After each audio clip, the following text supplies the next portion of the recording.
खुदा की कुदरत को महसूस किया। एक ज़बूर की हम तलावत करेंगे, ज़बूर नंबर 127, इसकी पहली आयत। खुदावंद के कलाम में यूं मरकूम है, अगर खुदावंद ही घर ना बनाए तो बनाने वाले की मेहनत अबस है। अगर खुदावंद ही शहर की हिफाजत ना करे तो निगहबान का जागना अबस है। आमीन आमीन। अगर खुदावंद ही घर ना बनाए, कई दफ़ा लोग बड़ा फख्र करते हैं, कई लोग कि जी हमने ये कर लिया। असल में यीशु मसीह ने कहा जब तक किसी को ऊपर से आसमान से कुछ ना दिया जाए, इंसान खुद से कुछ नहीं पा सकता, एक कदम भी आगे नहीं चल सकता। ये घर भाई को मिला है, यकीनन भाई ने मेहनत तो की है, लेकिन फाइनल जो आसमान से होकर वो खुदा ही करता है। आज इस दुनिया के अंदर आपको पता है कि जानवर भी घर में रहते हैं, जानवरों के लिए भी घर। खुदा का प्लान है कि हमारे लिए वो घर बनाए, और खुदा आसमान पर भी हमारे लिए घर तैयार करता है। यीशु मसीह ने कहा ना कि मैं बाप के पास जाता हूँ ताकि तुम्हारे लिए जगह तैयार करूँ। लेकिन हैरान कुन बात यह है कि यीशु मसीह ने कहा जमीन पर, उसने कहा कि लोमड़ियों के भेंट होते हैं और हवा के परिंदों के घोंसले होते हैं, लेकिन इब्ने आदम के सर धरने की भी जगह नहीं। इब्ने आदम जो है वो हमारी खातिर इस दर्जा नीचे आ गया। यीशु मसीह, मेरे प्यारे बहनों और भाइयों, खुदा मोहब्बत है, खुदा हमसे मोहब्बत करता है, और खुदा चाहता है कि हम सबके पास घर हो, जमीन पे भी घर हो और आसमान पर भी घर हो। लेकिन बहुत से लोगों को यहाँ पर घर नहीं मिलता, बहुत से लोग घर नहीं बना सकते। लेकिन याद रखें, ये जब तक खुदा का फजल ना हो, जब तक खुदा का हाथ, ये जो बाइबल की तालीम वो यही है कि खुदा के रहम से घर बनता है, खुदा के फजल से बनता है, वरना जो मर्जी हम कर लें कुछ भी नहीं हो सकता। और हिफाजत चौकीदार ने क्या करनी है किसी की, असल में खुदा हिफाजत करता है। एक यहाँ पर एक अंग्रेज प्रीचर आया था गुजना वाले, वो कलाम सुनाने के लिए आया, तो दिन रहमत से उसका नाम था। जब वो दुआ करता था अंधे देखने लग जाते थे, लंगड़े चलते थे, मोच होते थे। तो बहुत, जब वो स्टेज पर आया तो बहुत सी सिक्योरिटी फोर्सेस उसके लिए खड़ी हुई गन्ने लेकर। तो उसने आकर पूछा, उसने कहा आप यहाँ पर क्यों खड़े हैं? उन्होंने कहा जी आपकी हिफाजत की। उसने कहा बेवकूफ हो, तुमने मेरी क्या हिफाजत करनी, मेरे साथ तो हजारों फरिश्ते चलते हैं खुदा के। आप बैठो, आराम से बैठ जाओ, गन्ने नीचे कर दो, मेरे साथ खुदा के गार्डियन एंजल्स हैं, मेरी हिफाजत करने वाले। उसने कहा तुम भी कलाम सुनो। मेरे प्यारे बहनों और भाइयों, घर एक नेमत है, और अपना घर जो होता है उसमें बड़ा सुकून होता है। आप कहीं भी जाएं, शादी ब्याह में जाएं, फंक्शन में जाएं, रात को थके हुए जैसे ही घर आते हैं आराम से लेटते हो, सुकून का सांस लेते हैं ना। ऐसा किसी घर जाके ऐसा नहीं फील करते, लेकिन घर में आके अपने जो सुकून और इत्मीनान मिलता है वो हम वही जानते हैं जिनके अपने घर है। अमसाल की किताब के अंदर लिखा, अमसाल 14वें बाब के अंदर उसकी पहले आता लिखा, दाना औरत अपना घर बनाती है पर अहमक उसे अपने हाथों से बर्बाद करती है। ठीक है ना, दाना औरत। अब घर और मकान में दो फर्क हैं। ये जो बिल्डिंग है ये अच्छे मटेरियल से बनती है, इसमें अच्छा मसाला लगाया जाएगा, इसमें सरिया डाला जाएगा, खूबसूरत इसकी बेस बनाएगी, सब कुछ करेंगे तो ये अच्छी एक इमारत बनेगी। लेकिन घर जो है वो नजात याफ्ता फैमिली से बनता है, नजात याफ्ता, जिसमें बीवी हो, नजात याफ्ता बच्चे हो, नजात याफ्ता उनका हेड हो वहाँ पर। और अगर वो उस घर में नजात याफ्ता लोग नहीं है तो यीशु मसीह ने कहा जिस घर में फूट पड़ जाए वो कायम नहीं रह सकता। घर के अंदर कामयाबी भी जो है वो यीशु की वजह से होती है। घराने के अंदर, फैमिली के अंदर दाना औरत अपना घर बनाती है। जब शौहर खिदमत करता है, मेहनत करता है, कमाता है, तो बीवी का भी कंट्रीब्यूशन उसमें होता है। मेरे वाले साहब 30 साल तकरीबन बाहर रहे, Caterpillar mechanic, as a Caterpillar mechanic को काम करते रहे। तो वो बाहर काम करते थे और मेरी वालदा जो थी वो घर को रन करती थी, और जितना पैसा वो भेजते थे उसमें से कुछ वो खर्चती थी, कुछ सेव करती थी। और फिर मेरे वाले साहब ने वो घर खरीदा आकर। तो इसमें वो ये नहीं कह सकते कि यार मेरी ही वजह से घर बना, अगर पीछे से मेरी वालदा ना सपोर्ट करती तो वो भी ना बनता। दोनों का कंट्रीब्यूशन है। कलाम में लिखा, दाना औरत अपना घर बनाती है पर अहमक उसे अपने हाथों से बर्बाद करती है। तो हम ये कह सकते हैं कि मिस्टर एंड मिसेस रोबन जो है दोनों ही बहुत अच्छे हैं, दोनों ने बड़ी मेहनत की है, बरकत खुदा ने दी है। मेहनत करते रहे, मेहनत तो चोर भी करता है, वो भी बगैर मेहनत की है, वो भी निकलता है। अगर खुदावन को अच्छा सा आज हमें मिल जाए, कोई अच्छा सा गाहक मिल जाए जिसको हम लूट लें, वो भी बेचारा मेहनत ही कर रहा था। लेकिन खुदाबंदी में रहकर मेहनत करें आप, खुदा बरकत बख्शेगा। आप जिस काम को, स्टेशन 28वें बाब के अंदर लिखा है कि तुम जिस काम को हाथ लगाओगे बरकत पाएगा अगर तुम खुदा से चलते हो। लेकिन अगर तुम खुदा के साथ नहीं सही, तुम्हारा रिलेशन खुदा के साथ सही नहीं है, लिखा तुम्हारी बदअमालियां अगर साथ चल रही है, स्टेशन 28वें बाब में लिखा है, तो घर बना के उसमें रहने भी नहीं पाएगा। फिर वो शख्स, वो फैमिली जो गरूर में है, खुदा के खिलाफ चल रहे हैं, खुदा के कलाम के खिलाफ चल रहे हैं, गुनाह आलूदा जिंदगी। अगर वो घर कहीं से खरीद भी लेंगे तो लिखा है तू घर खरीदेगा लेकिन उसमें बसने ना पाएगा, मंगनी तो तू करेगा लेकिन तू उससे शादी ना करने पाएगा। ये भी एक ब्लेसिंग है कि घर को लेना, घर को बनाना, फिर उसमें रहना, उसमें बसना, ये भी खुदा की तरफ से बरकत है। और ये सूरत में है जब हम खुदा के खौफ में चलते हैं। आमीन आमीन। सो हम खुदा का शुक्र करते हैं। कुछ लोग कलाम में लिखा, हबक्कूक नबी ने एक रोया देखी। उसने कहा भाई इस रोया को तू ऐसा साफ साफ खुदा ने कहा लिख दे कि लोग भागते हुए भी इसको पढ़ लें। वो क्या बात थी? हबक्कूक नबी किताब के दूसरे बाब की 9वीं आयत से 11वें तक लिखा है, उस पर अफसोस जो अपने घराने के लिए नाजायज नफा उठाता है ताकि अपना आशियाना बुलंदी पर बनाए और मुसीबत से महफूज रहे। तूने बहुत सी उम्मतों को बर्बाद करके अपने घराने के लिए रसवाई हासिल की है और अपनी जान का गुनहगार हुआ है, क्योंकि दीवार से पत्थर चिल्लाएंगे और छत से शैतान जवाब देंगे। ये लिख दे, ये बता दे। कई लोग आज अपने बच्चों की खुशी के लिए, मैं हर शख्स जो है वो अपने बच्चों के लिए अच्छा करना चाहता है, लेकिन कलाम हमें बताता है कि अगर वो नाजायज नफे से घर बनाता है, अगर उसका पैसा दगाबाजी का है, रिश्वतखोरी है, बेईमानी का है, नाजायज नफा उसने उठा के घर बनाया, तो फिर उसकी दीवारें भी चिल्लाएंगी, उसके घर के शैतान चिल्लाएंगे और तूने अपनी हलाकत और मुसीबत के लिए वो घर बनाया। ऐसा ना करें। नहीं बन रहा ना बने, चाहे ना बने घर, लेकिन बने तो खुदा के फजल से बने और मेहनत की कमाई से बने और ईमानदारी से बने। खुदा के कलाम में लिखा है शरीरों के घर पर खुदावंद की लानत है। अमसाल 3 बाब की 33वें आयत में लिखा है शरीरों के घर पर खुदावंद की लानत है लेकिन साधुओं के मस्कन पर उसकी बरकत है। क्योंकि होता क्या है, जब शरीर घर बनाता है तो शरीर क्या करता है, वो पार्टी अरेंज करता है, एक कोने में बार सेट करता है, बहुत सी उसमें इंग्लिश शराब का इंतजाम किया जाता है, ठीक है ना, नाचने वालों को बुलाते हैं, नाचने वालियां आती हैं, गाने वाली डीजे चलाता है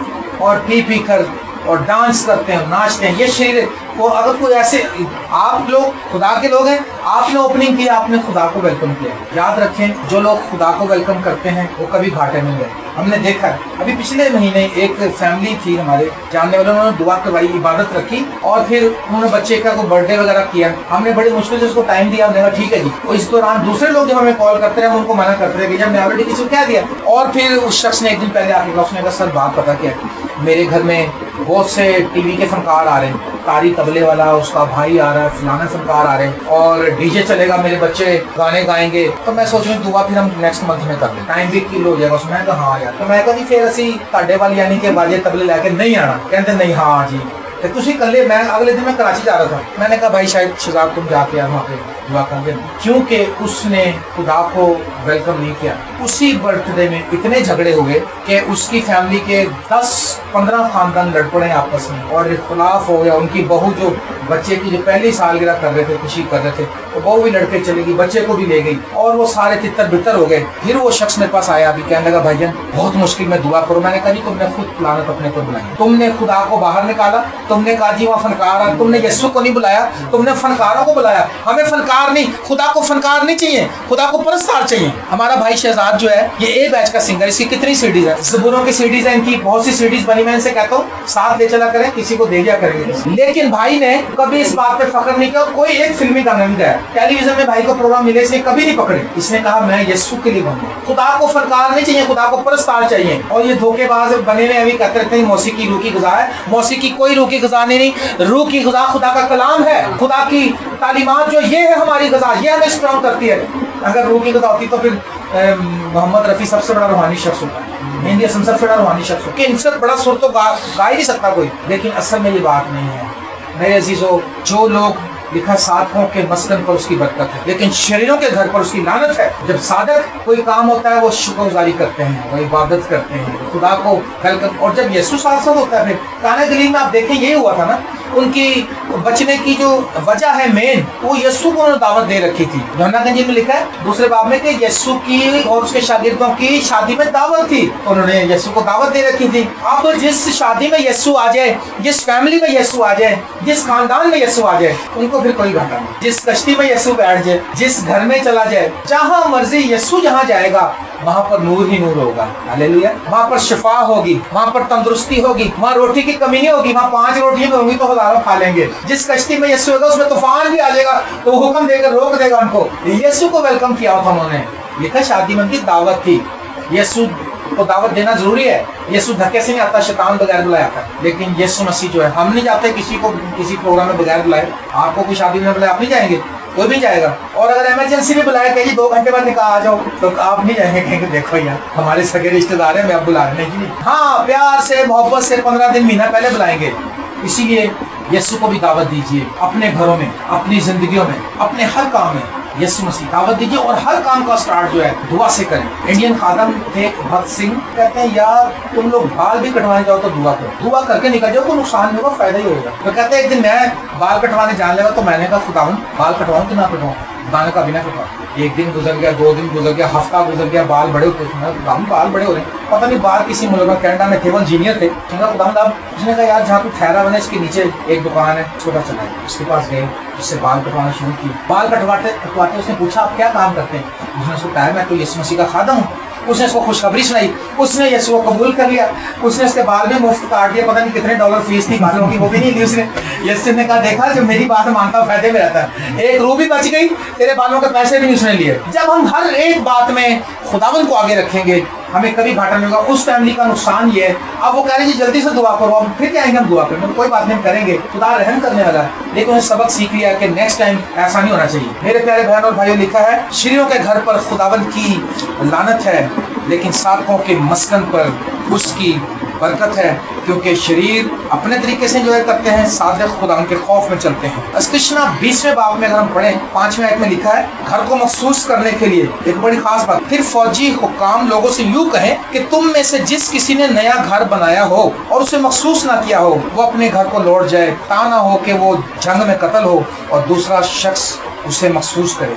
ये अस्तिशना किताब में खुदा ने कहा कि ये बनी इस्राइल को बता दे ये बातें। जंग में 3 किस्म के लोगों को उसने कहा नहीं लेके जाना। एक वो जो डरपोक है, वो दूसरे का भी दिल तोड़ देंगे, दूसरे के ईमान को, कई हमारे बीच में ऐसे लोग हैं ना, और कहते हैं यार खुदा तो साढ़े नाल है ना ये, पर अपनी अक्ल भी तो ताड़ी है यार, जब खुदा है तो फिर अपनी अक्ल खुदा से बड़ी तो नहीं है। हम यही कहते रहते नहीं खुदा तो है, पर जब अब खुदा हमारे साथ है तो फिर इस बात से आप बिल्कुल। खुदा ने कहा उन लोगों को मत लेकर जाना जो कचकिले हैं, डरपोक हैं। और दूसरी कैटेगरी उनको भी ना लेके जाना जिसकी मंगनी हुई हो लेकिन शादी ना हुई, उसको भी ना लेके जाना चाहिए। और तीसरी कैटेगरी जिसने घर खरीदा और उसको महसूस ना किया, उसको भी ना लेके जाना। इसका मतलब ये बड़ी खास बात है, घरों को खरीद के उसको महसूस करना, उसमें दुआ करना, खादमों को बुलाना, और उसने कहा उनको मत लेकर जाना, कहीं ऐसा ना हो कि जंग में मारा जाए और कोई और घर उसका ले ले। कितनी जबरदस्त बात है कि वो जंग पे भी नहीं उनको लेकर जाते थे जिसने नया घर खरीदा हो। तो हम लोगों को अभी इस बात का बहुत कम लोगों को पता है। मैं जब रोबिन भाई ने इस घर को जिस दिन कब्जा लिया था, मैं हैरान था। भाई ने मुझे फोन कर भाई ने कहा नहीं जी 1 बजे आपने यहाँ आ जाना, मुझे नहीं पता जैसे मर्जी।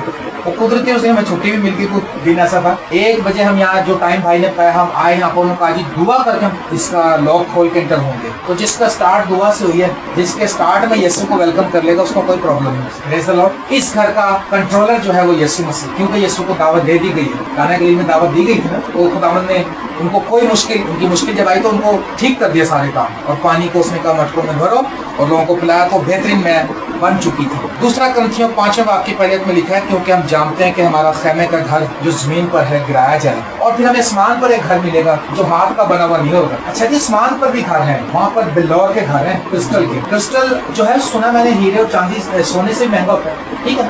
तो जो ईंटों का घर है ये पता नहीं करोड़ों रुपए का होगा, अभी ये इतना महंगा है, इतनी मुश्किल से बना है। तो क्रिस्टल का घर जो है जो हमें मिलना है, क्या वो ऐसे मिल जाएगा? हाँ, लेकिन उसके लिए हमने करना कुछ नहीं है, हमने उसके लिए कमेटियां नहीं डालनी, ना हमने बैंक से लोन लेना। उस घर को लेने के लिए हमें यीशु मसीह को अपना बादशाह मानना है। Praise the Lord. यीशु मसीह ने कहा मेरे बाप के घर में बहुत से मकान हैं, I have so many mention at my father house, मेरे बाप के घर में बहुत से मेंशन है। और मतलब ये नहीं है कि एक कमरे में 10 खानदानों को जगह देगा, एक कमरे में एक ईमानदार, खुली डुली जगह पर। और फिर वहाँ पर सड़कें जो है काले लुक की नहीं बनी हुई, आपकी सड़क तो बहुत अच्छी साफ है जी, लेकिन इससे भी ऊपर की हमें मिलेगी सड़क ऊपर, वो है सोने की। वो आज सोने की कितना प्रॉब्लम है, देखो सोने के लिए बहनें कहती हैं देखो जी शादी है, सेट बनाना है, ये दुल्हन को सेट देना है, ये लड़के वालों ने सेट दिया, ये फलां। सोने का जो झगड़ा होता है वो इतना सा सोना था 2 तोले, 3 तोले 4 लाख का जी 5 लाख क्या है, अरे ऊपर इतना सोना होगा, सड़कें होंगी ऐसे ऐसे फिल्म के तरह, क्रिस्टल के घर, सोने की सड़कें और आबे हयात की नदियां और ऐसा दरख्त जो 12 महीने फलता है। ओए ओए कमाल। वहाँ पर सूरज की रोशनी नहीं है बल्कि खुदावंद यीशु मसीह के चेहरे का नूर है, खुदावंद के चेहरे से वो रोशन है। और उन घरों में बहुत से जो बड़े खादमों ने, कई खादम ऐसे हैं जिन्होंने आसमान पे विजिट किया, जिनमें से एक मदर टेरेसा भी थी। मदर टेरेसा ने बताया कि मैं जब आसमान पे गई तो मुझे पतरस ने वेलकम किया। मदर टेरेसा अपनी जीते जी वो स्पिरिट में रूह में आसमान पे गई और उसने कहा कि मैंने देखा, उसने मुझे वेलकम किया और वहाँ पर मैंने कहती हर एक चीज़, वहाँ पर सबसे बड़ी चीज़ जो कहती मदर टेरेसा मैंने देखी, इत्मीनान जो था ज़हनी तौर पर, क्योंकि वहाँ टेंशन नहीं है कि बिजली का बिल नहीं दिया यार आज, उधर रोशनी है उसका बिल नहीं देना आपने, हालेलुया, कितनी प्यारी बात है। उधर भूख नहीं लगती इंसान को, कोई धूप नहीं सताती वहाँ पे, वो झुर्रियाँ नहीं पड़ती, ये बड़ी खुशी की बात है वहाँ। सारी बहनें भाई खूबसूरत, यहाँ झुर्रियों के लिए क्या कुछ कर रहे हैं, बड़ा बड़ा पैसा, सुइयाँ लगाइए, आजकल इलाज करते हैं झुर्रियाँ को और हो जाती है, लेकिन वहाँ झुर्री नहीं पड़ती। कलाम में लिखा हुआ दाग और धब्बा नहीं, वहाँ झुर्री नहीं है, ये खूबसूरत बात है। Praise the Lord. हमारे भाई विलियम, मेरे साथ पास्टर विलियम खिदमत करते थे, वो खुदा में सो गए।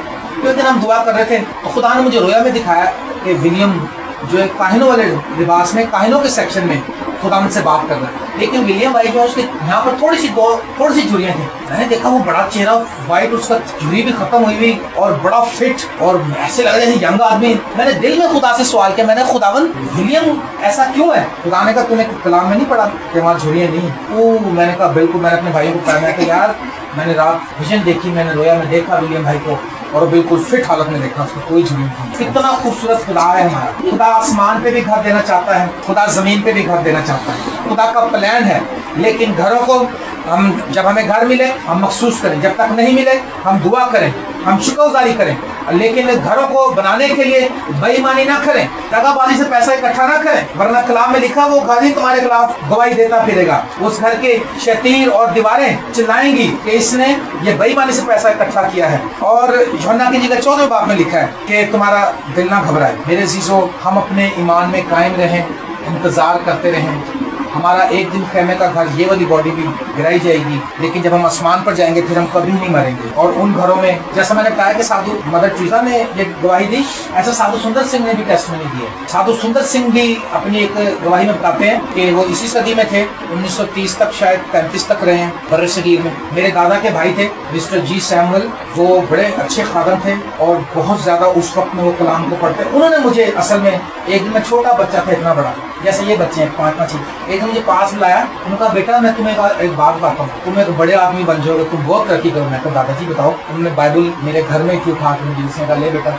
इसको अपना साथी बना दे, इसको पढ़ना शुरू कर और तेरी जिंदगी में खुदा बरकतें लेता रहेगा। वो कहते हैं कि मैंने साधु सुंदर सिंह की मीटिंग्स अटेंड की हुई, मुझे बड़ी बहुत सी बातें उनकी सुनाते। तो मैंने उनकी गवाही पढ़ी साधु की। वो कहते हैं जी मैं जब कलाम सुनाने गया, उन्होंने मुझे उठा के एक कुएं में फेंक दिया और वो जिसको मारना चाहते थे उसमें फेंक देते थे और ऊपर कई मन का पत्थर रख गए। कहते हैं जी उन्होंने उठा के फेंक दिया, कभी तुम यहाँ पे हमारे मुल्क में क्या कलाम सुना? मेरे ख्याल वो तिब्बत या बर्मा का कोई इलाका था। कहते हैं जी साधु साहब कहते हैं कि अंदर जाके तारीकी तो थी कोई बात, लेकिन जो सबसे खतरनाक बात थी वहाँ पर, जो मुझसे पहले लोग फेंके थे, जो मर गए थे मुझे, उनकी सड़ने की जो बदबू थी वो नाकाबिले बर्दाश्त। और कहते हैं जब मैं कहा ऐ मेरे खुदा तूने मुझे क्यों छोड़ दिया? कहते हैं कि खुदा ने अपना फरिश्ता भेजा, उसने मेरी रूह को निकाला, बॉडी मेरी वहीं रही, मैं देख रहा हूँ कि मेरी बॉडी वहीं पे, और कह रहे मेरी रूह आसमान पे ले गई। और खुदा ने कहते मुझे वेलकम किया। उसने कहा बेटे इधर आ, मैं तुझे आज ये वो जगह दिखाऊं जो आसमान पे। कहता सबसे पहले मुझे खुदा ने कहा इसमें नहा, वो जो आब हयात का चश्मा था। कहता जब उसमें नहाया तो मेरी जो जिस्म में तकलीफ या जो टेंशन सा थी मेरे सोचों में, ख्यालों में, सब कहता इजी हो। उसने कहा देख, खुदा ने घर दिखाए क्रिस्टल के। कहता कि वो बिलौर के घर थे, कुछ कंप्लीट थे, कुछ आधे थे, कुछ कम्प्लीट। मैं खुदा ने कुछ घर कंप्लीट है, कुछ अनकम्प्लीट है। साधु ने जब पूछा तो खुदा ने कहा भाई देखो, जब कोई शख्स तौबा करता है, मुझे कबूल करता है, हम उसका घर यहाँ बनाना शुरू करते हैं और स्टेप बाई स्टेप वो चलता रहता है, इसका घर यहाँ बनता रहता है। जब उसका जमीनी सफर पूरा होता है, इसका घर यहाँ पूरा हो चुका तो उसको हम वेलकम करते हैं घर में दे। लेकिन कुछ लोग जो आधे घर रह गए, ये वो लोग हैं जिन्होंने यीशु को कबूल तो किया, तो उनके साथ चलते रहे, लेकिन चलते चलते बीच में आकर उन्होंने यीशु का इनकार कर दिया, आजमाइशों की वजह से या हालात की वजह से, किसी वजह से, और वो फिर वापस अपनी गुनाह रूप जिंदगी में चले गए और उनके घर रुक गए क्योंकि वो मजीद हमारे साथ चल नहीं रहे। और उसने कहा ये सारी चीज देखने के बाद जो खतरनाक बात देखी वो ये थी कि आग और गंधक से जलने वाली झील जो थी जिसमें वो गुनाहगारों को फेंकते हैं। मैंने कहा देखो, उसमें लोग चीख रहे थे, चिल्ला रहे थे, कहता खुदावन ने मुझे लेकर जब गुजरे उसके पास से, तो एक शख्स ज़ारों को ताज चीखने, उसने कहा, ऐ यीशु मुझ पर रहम कर, मुझे यहाँ बहुत तकलीफ होती है, मुझे माफ कर दे, मुझे बचा ले। कहते यीशु मसीह की आंखों से आंसू निकलने, उसने कहा, बेटे याद कर जब तू जमीन पे था, मैं तेरे दिल पर रोज आकर दरवाजे पर तेरे दस्तक देता था। मैं कहता था बेटा मेरे पास लौटा, बेटा मेरे पास लौटा, मगर तेरे पास टाइम ही नहीं था, तूने मुझे कभी भी इज्जत नहीं बख्शी, तूने मुझे अपना बादशाह ही नहीं बनाया। अगर तू मुझे कबूल करता और फिर तू अपना जमीनी सफर पूरा करता तो मैं अपने बाप को अपने हाथ और पांव पे निशान दिखाता। मैं कहता देख खुदावन, इसके लिए मैंने अपना खून बहाया, इसके लिए मैंने फिदिया दिया है और मेरी कुर्बानी का से तू बख्शा जाता, लेकिन तूने मुझे कबूल नहीं किया, अब तेरा कुछ नहीं। और खुदावन ने साधु को जब वापस भेजा, कहता वो फिर फरिश्ता मुझे लेके आया, उसने फिर मुझे बाहर निकाला उधर पत्थर को डाल, और कहता है साधु साहब कहते हैं मैंने सबसे पहला काम ये किया कि मैंने उस लिटरेचर को छापा है और इंग्लैंड और पता नहीं कहाँ तक भेजा, ताकि दुनिया को पता लग जाए कि आसमान एक हकीकत है और आसमान पर अगर जाना है तो आज हमें यीशु मसीह को अपना निजात दहिंदा बनाना मानना होगा, अपना बादशाह मानना होगा। और यीशु मसीह ने कहा जो मेरी बातें सुनता और उन पर अमल करता है उस अक्लमंद आदमी की माने जिसने अपना घर चट्टान पर बनाया। आपको पता किसी भी घर की मजबूती जो होती है उसकी बेस ही होती है। जब बड़े बड़े प्लाजे बनते हैं तो नीचे उसके बजरी डालते हैं, सरिये डालते हैं, क्या कुछ ऐसे ही अच्छा घर बनता है। और ऐसे ही ईमानदार की तमसील है कि जो खुदा के कलाम को सुनता है उसको अमल करता है, वो उस अक्लमंद आदमी की मानंद है जिसने चट्टान पर घर बनाया। उसको जब पानी की लहरें लगी, उस पर आंधी आई, उसको कोई फर्क नहीं पड़ता। लेकिन जो मेरी बातों को सुनता, उनको रद्द करता, जो कलाम की पैरवी नहीं करता, वो ऐसे शख्स की मानंद जिसने रेत के घर बनाया। और रेत के घर का ये होता है कि हमने लास्ट 2 हफ्ते पहले हम कराची में थे, तो रेत वाले का ये होता है कि जब लहर आती और वापस जाती तो रेत पाँव से निकल जाती है और खड़े खड़े आदमी कई बार गिर जाता है ज्यादा जोर से लहर आए, क्योंकि रेत मजबूत नहीं, चट्टान मजबूत है। चट्टान यीशु मसीह। आओ अपना घर चट्टान पर बनाओ। खुदा ने आपको घर दिया, प्रेज़ द लॉर्ड, लेकिन ये घर आर्जी है। 70 वरे 80 वरे 80 90 100 एक दिन हम इस घर को छोड़ देंगे, लेकिन हमारा हकीकी और अब्दी घर जो है वो आसमान का, जिसके हम मुंतजर हैं और जिसके लिए हम इंतजार में हैं कि उस घर में हम रहेंगे। जब हम जमीन को छोड़ेंगे तो हम वहाँ पर अब्दी जिंदगी हासिल करेंगे और हमेशा हमेशा तक वहीं पर रहेंगे। आओ हम इस घर के लिए खुदा का शुक्र करें। आखिर में खरूज 12वें बाब में लिखा 13वें आयत में, और जिन घरों में तुम हो उन पर वो खून तुम्हारी तरफ से निशान ठहरेगा और मैं उस खून को देखकर तुमको छोड़ता जाऊंगा, और जब मिस्रियों को मारूंगा तो वो बात तुम्हारे पास फटकने की भी नहीं कि तुमको हलाक। आओ अपने घरों पर यीशु का खून मांगे, अपनी जिंदगियों पर यीशु का खून। जो बचत है वो यीशु के खून से। जब वो फरिश्ता आया था वहाँ पर सबको हलाक करने के लिए मिस्रियों को, तो उसने ये नहीं देखा था कि घर के अंदर कौन है, उसने देखा खून लगा, बस ठीक है, मौत का फरिश्ता गुजर जाता। आज हमें जरूरत है हम अपने घरों पर, मैं अपने घर पे रोज यीशु का खून क्लेम करता हूँ, रोज यीशु का खून क्लेम करता हूँ। तो मेरी वाइफ ने एक दिन ख्वाब देखा, कहने लगी उसने 2-3 ऐसे ख्वाब देखे जिससे हमें पता चलता है कि हमारा घर सेफ है। सबसे पहले बहुत साल पहले 10-15 साल पहले विल्सन कामरन बाहर कॉलोनी में खादम है, वो हमारे घर कलाम सुनाने आए, तो उन्होंने कलाम ड्यूरिंग द सरमन वो एकदम रुक गए। उन्होंने कहा यार एक बात मैं तुम्हें बताना चाहता हूँ, मैं फर्स्ट टाइम यहाँ आया हूँ और मैं यहाँ पर खुदा ने मुझे एकदम दिखाना शुरू किया, इस सारी बस्ती में, इस एरिया में सिर्फ एक तुम्हारा घर है जिस पर आसमान खुला है और बाकी घरों पर नहीं खुला, क्योंकि यहाँ पर खुदा के लोग हैं। फिर उसके बाद मेरी वाइफ ने ख्वाब देखा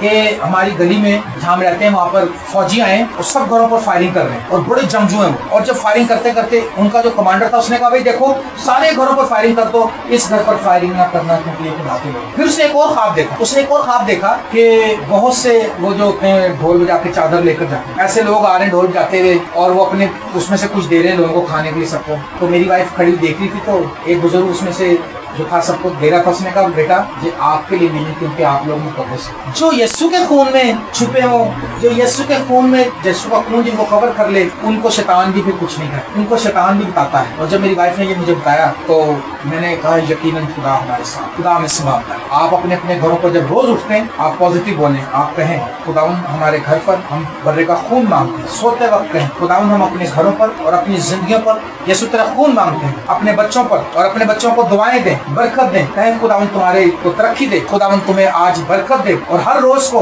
बरकत के साथ रिसीव करें। हर रोज को कहें खुदावन तेरा ये मत कहें कि आज का दिन यार बड़ा ही बोर है यार, बड़ा तुम बुराई से लग रहा है, आज दिन की खुदा अच्छी नहीं। सुबह उठते कहें खुदावन आज का दिन बहुत अच्छा क्योंकि तू हमारे साथ है, आज का दिन हमारे लिए कामयाबी का दिन, आज का दिन हमारे लिए बरकत का दिन। मेरी दुआ है आप इस घर में बसें, आप इस घर में और बरकतें पाएं, आप सब अपने अपने घरों में बसें। आपके मस्कन, लिखा साधकों के मस्कन पर उसकी रहमत है, उसकी बरकत है, उसका हाथ है, लेकिन शरीरों के घरों पर उसकी लानत है। हम शरीर नहीं, हम यीशु के खून से धुले हुए लोग हैं। हम हर एक आसमानी ब्लेसिंग को क्लेम कर सकते हैं through the Christ, through the cross. रोमियो 8वें बाब की 32 में जो लिखा मैंने पढ़ा कि खुदा ने जिसने अपने बेटे को दरेगना किया, वो इसके साथ और सब चीजें भी तुम्हें क्यों न देगा, इसके साथ देगा, इसके हटा नहीं देगा।